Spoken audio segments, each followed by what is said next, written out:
నమస్తే అండి, welcome back to Bharathi world official.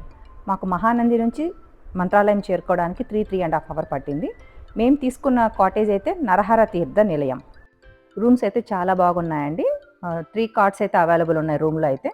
Room చాలా స్పేషియస్గా కూడా ఉంది. కొత్త బిల్డింగ్ అనమాట, చాలా బాగుందండి. ఇంకా నైట్ లేట్ అయిపోయిందని పక్కనే ఉన్న హోటల్ అండి. ఈ హోటల్ పేరు వచ్చేసి ఆహార్. ఫుడ్ అయితే చాలా బాగుంది, ప్యూర్ వెజిటేరియన్.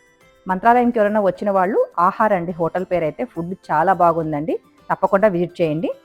హోటల్లో అయితే యాంబియన్స్ చాలా బాగుందండి. మనం సెల్ఫ్ సర్వీస్ చేసుకోవాలన్నమాట. ఈ వార్ వల్ల సిలిండర్స్ లేవని టిఫిన్స్ అయితే అవాయిడ్ చేసినామని అన్నారు.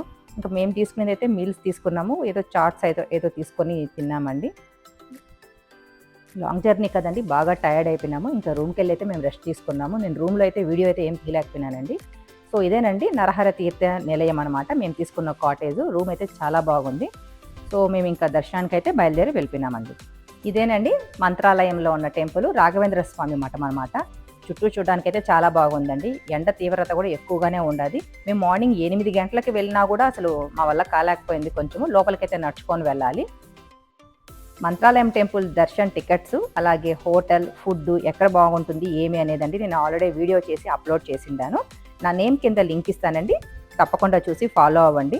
అలాగే మరో కొత్త అప్డేట్తో మళ్ళీ మిమ్మల్ని కలుస్తాను. నా ఛానల్ని కొత్తగా చూస్తున్న వాళ్ళు ఎవరన్నా please like, share and subscribe my channel. Support చేయండి.